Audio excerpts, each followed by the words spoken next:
दृष्टि आईएएस के टुडे जी के प्रोग्राम में आपका स्वागत है। शुरुआत करते हैं पिछले अभ्यास प्रश्न से।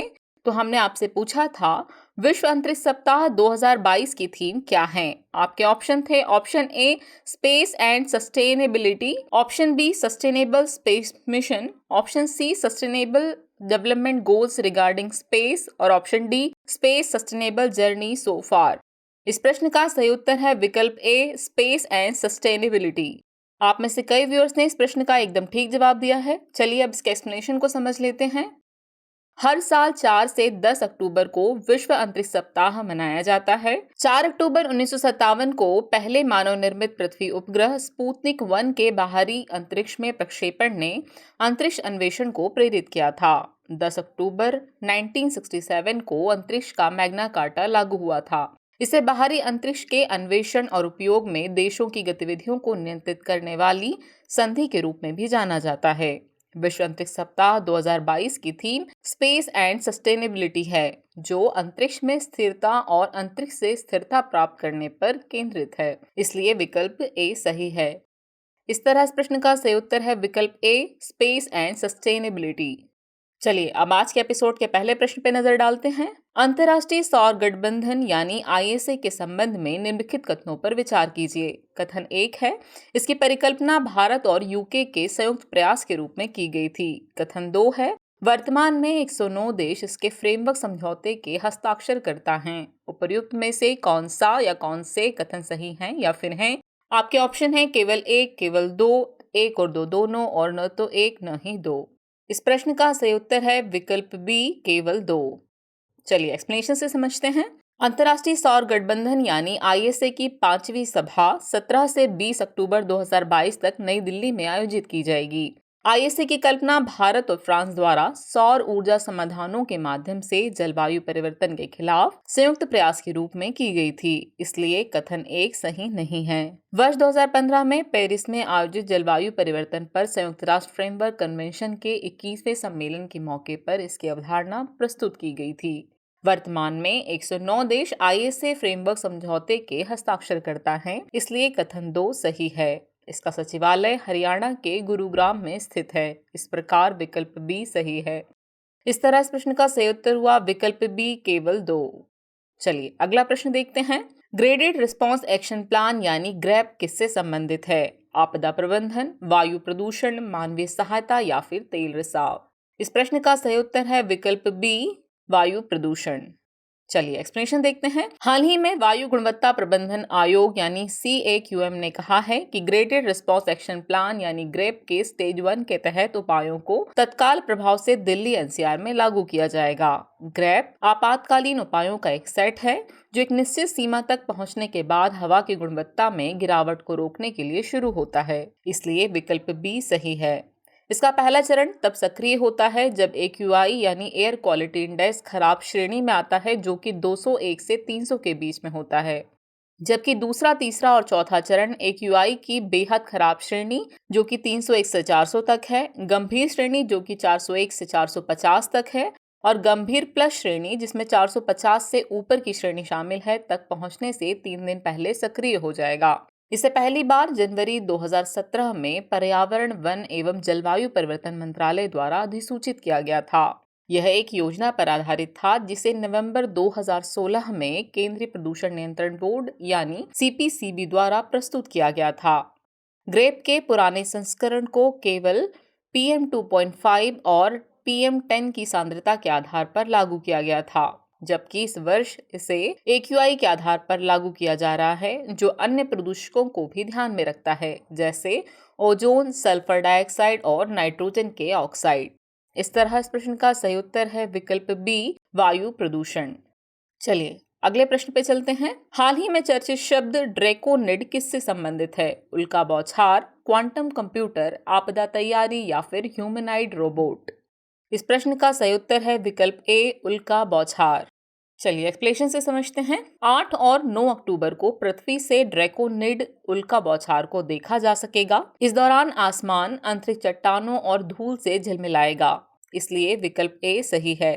उल्का बौछार या वर्षा तब होती है जब पृथ्वी धूमकेतु द्वारा छोड़े गए चट्टानी मलबे के बादलों से गुजरती है। नासा के अनुसार ड्रैकोनेट के दौरान हमारा ग्रह धूमकेतु द्वारा छोड़ी गई लाखों छोटी और बर्फीली चट्टानों से टकराता है। इस तरह इस प्रश्न का सही उत्तर है विकल्प ए, उल्का बौछार।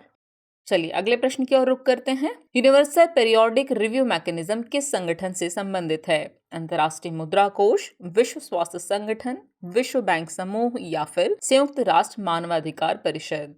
इस प्रश्न का सही उत्तर है विकल्प डी, संयुक्त राष्ट्र मानवाधिकार परिषद। हाल ही में चीन में उइगर मुसलमानों के मुद्दे पर संयुक्त राष्ट्र मानवाधिकार परिषद यानी यूएनएचआरसी में भारत ने मतदान से परहेज किया। यूएनएचआरसी संयुक्त राष्ट्र प्रणाली के भीतर एक अंतर सरकारी निकाय है जो दुनिया भर में मानवाधिकारों के प्रचार और संरक्षण को मजबूत करने के लिए जिम्मेदार है। इसकी बैठक जिनेवा स्थित संयुक्त राष्ट्र कार्यालय में होती है। यह परिषद 47 संयुक्त राष्ट्र सदस्यों से बनी है जो संयुक्त राष्ट्र महासभा द्वारा चुने जाते हैं। यूनिवर्सल पीरियोडिक रिव्यू मैकेनिज्म यानी सार्वभौम आवधिक समीक्षा तंत्र मानवाधिकार स्थितियों का आकलन करने के लिए कार्य करता है, इसलिए विकल्प डी सही है। इस तरह इस प्रश्न का सही उत्तर हुआ विकल्प डी, संयुक्त राष्ट्र मानवाधिकार परिषद। अगला प्रश्न है, कॉलेजियम प्रणाली के बारे में निम्नलिखित में से कौन सा कथन सही नहीं है? सुप्रीम कोर्ट कॉलेजियम एक 5 सदस्यीय निकाय है। संविधान में इसका कोई प्रावधान नहीं किया गया है। यह केवल सर्वोच्च न्यायालय के न्यायाधीशों की नियुक्ति से संबंधित है या फिर उच्च न्यायपालिका के न्यायाधीशों की नियुक्ति इसके द्वारा ही होती है। इस प्रश्न का सही उत्तर है विकल्प सी, यह केवल सर्वोच्च न्यायालय के न्यायाधीशों की नियुक्ति से संबंधित है।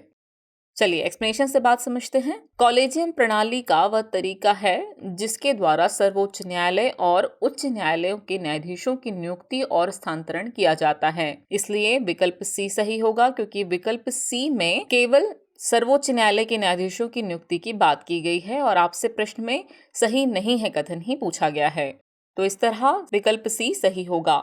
यह संविधान या संसद द्वारा प्रख्यापित किसी विशिष्ट कानून में निहित नहीं है। सुप्रीम कोर्ट कॉलेजियम एक 5 सदस्यीय निकाय है जिसकी अध्यक्षता मौजूदा मुख्य न्यायाधीश यानी सीजेआई करते हैं और इसमें 4 अन्य वरिष्ठतम न्यायाधीश शामिल होते हैं। एक उच्च न्यायालय के कॉलेजियम का नेतृत्व वर्तमान मुख्य न्यायाधीश और उस अदालत के 4 अन्य वरिष्ठतम न्यायाधीश करते हैं। उच्च न्यायपालिका के न्यायाधीशों की नियुक्ति केवल कॉलेजियम प्रणाली के माध्यम से होती है, जबकि सरकार की भूमिका कॉलेजियम द्वारा नाम तय किए जाने के बाद होती है। इस तरह इस प्रश्न का सही उत्तर है विकल्प सी, यह केवल सर्वोच्च न्यायालय के न्यायाधीशों की नियुक्ति से संबंधित है। ये कथन सही नहीं है। चलिए अगला प्रश्न देखते हैं। निम्नलिखित में से कौन सा कथन स्विफ्ट का सबसे अच्छा वर्णन करता है? आर्कटिक परिषद के सदस्यों के बीच व्यापार समझौता, जहाजों के लिए सुरक्षा का अंतर्राष्ट्रीय कोड, ऑनलाइन अंतर्राष्ट्रीय मनी ट्रांसफर सिस्टम या फिर एक ब्लॉकचेन पर मौजूद क्रिप्टोग्राफिक टोकन। इस प्रश्न का सही उत्तर है विकल्प सी, ऑनलाइन अंतर्राष्ट्रीय मनी ट्रांसफर सिस्टम। चलिए एक्सप्लेनेशन से बात समझते हैं। स्विफ्ट का पूरा नाम society for world wide interbank financial telecommunications है। यह एक ऑनलाइन अंतर्राष्ट्रीय मनी ट्रांसफर सिस्टम है, इसलिए विकल्प सी सही है। यह बैंकों और अन्य वित्तीय संस्थाओं द्वारा मनी ट्रांसफर के लिए उपयोग किया जाने वाला एक विशाल संदेश नेटवर्क है। इसका गठन वर्ष 1973 में 15 देशों के 239 बैंकों के साथ किया गया था। 2022 में दुनिया भर में 200 से अधिक देशों के 11,000 से अधिक संस्थान इससे जुड़े हुए हैं। इस तरह इस प्रश्न का सही उत्तर है विकल्प सी, ऑनलाइन अंतर्राष्ट्रीय मनी ट्रांसफर सिस्टम। अगला प्रश्न है, earning before interest taxes depreciation and amortization यानी EBITDA के संदर्भ में निम्नलिखित कथनों पर विचार कीजिए। कथन 1 है, यह शुद्ध आय की तुलना में लाभ प्रदाता का एक वैकल्पिक उपाय है। कथन 2 है, यह स्वीकृत लेखा सिद्धांतों के तहत एक मान्यता प्राप्त मैट्रिक है। उपर्युक्त में से कौन सा या कौन से कथन सही है या फिर है केवल एक, केवल दो, एक और दो दोनों और न तो एक न ही दो। इस प्रश्न का सही उत्तर है ऑप्शन ए, केवल एक। Earning before interest taxes depreciation and amortisation यानी EBITDA शुद्ध आय की लाभ प्रदाता का एक वैकल्पिक उपाय है, इसलिए कथन 1 सही है।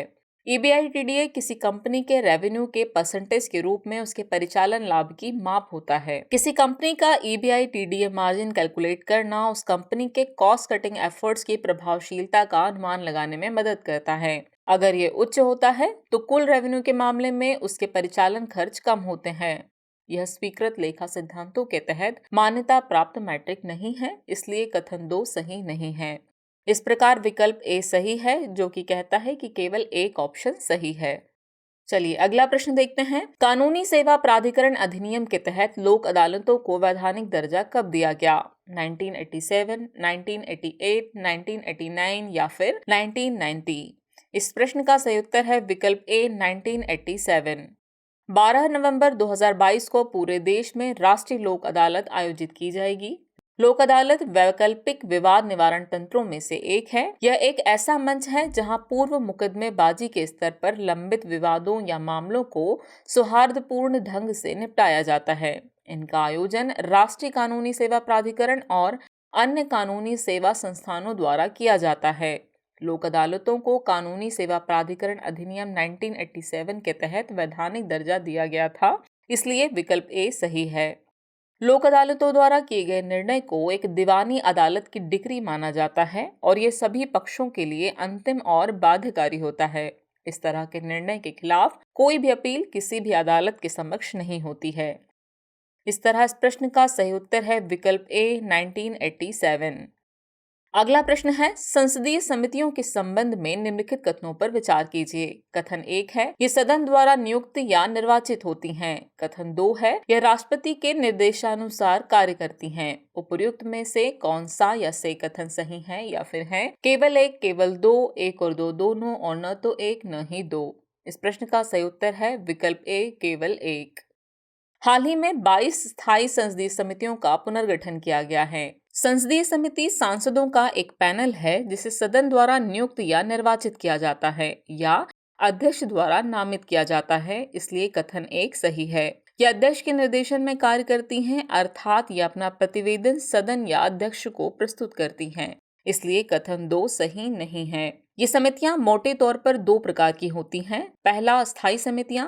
स्थायी समितियां स्थायी होती हैं, यह प्रत्येक वर्ष या समय समय पर गठित की जाती हैं और निरंतर आधार पर काम करती हैं। जबकि दूसरी प्रकार की समितियां तदर्थ समितियां होती हैं। ये समितियां अस्थायी होती हैं और इन्हें सौंपे गए कार्य के पूरा होने पर इनका अस्तित्व समाप्त हो जाता है। ये समितियां अनुच्छेद 105 जो कि संसद सदस्यों के विशेषाधिकार से संबंधित है और अनुच्छेद 118 जो कि संसद की प्रक्रिया और कार्य संचालन को विनियमित करने के लिए नियम बनाने के अधिकार से संबंधित है, से अपना अधिकार प्राप्त करती हैं। इस तरह इस प्रश्न का सही उत्तर है विकल्प ए केवल एक। चलिए अब आज के एपिसोड का आखिरी प्रश्न देख लेते हैं। भारतीय संस्कृति के संदर्भ में कलारीपयट्टू क्या है? मंदिर वास्तुकला, नृत्य, संगीत या फिर मार्शल आर्ट? इस प्रश्न का सही उत्तर है विकल्प डी मार्शल आर्ट। केरल के कलारीपयट्टू को सबसे पुराने और सबसे वैज्ञानिक मार्शल आर्ट में से एक माना जाता है, इसलिए विकल्प डी सही है। चट्टोम यानी कूदना, ओट्टम यानी दौड़ना और मारीचिल यानी कलाबाजी जैसे करतब इस कला के अभिन्न अंग हैं। जिस स्थान पर इस मार्शल आर्ट का अभ्यास किया जाता है उसे कलारी कहा जाता है। कलारी एक मलयालम शब्द है जो एक प्रकार की व्यायामशाला को दर्शाता है। इसका शाब्दिक अर्थ है खलिहान या युद्ध क्षेत्र। इस तरह इस प्रश्न का सही उत्तर है विकल्प डी मार्शल आर्ट। चलिए अब आज के एपिसोड का अभ्यास प्रश्न देख लेते हैं। टुवर्ड्स 1000 रणनीति का प्रयोग किस संदर्भ में किया जाता है?